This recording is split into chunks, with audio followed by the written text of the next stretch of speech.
ભારતમાં કઈ ગાડીઓમાં number plate ફરજિયાત નથી? જાણો કોને મળે છે આ ખાસ દરજ્જો. ભારતના રસ્તાઓ ઉપર તમે ક્યારેય નંબર પ્લેટ વગરની કાર જોઈ છે? તો જાણો કે આ કોઈ કાયદાનો ભંગ નથી, પરંતુ વિશેષ અધિકાર છે.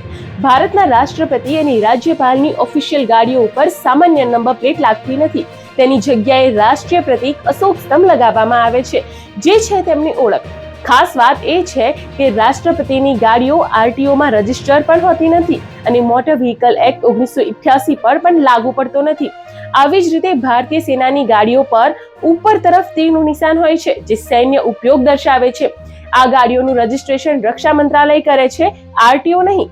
ભારતમાં નંબર પ્લેટની શરૂઆત બ્રિટિશ સમયગાળામાં 1914 થી થઈ હતી, જ્યારે રાજાઓની ગાડીઓ પર ખાસ ચિહ્નો લાગતા.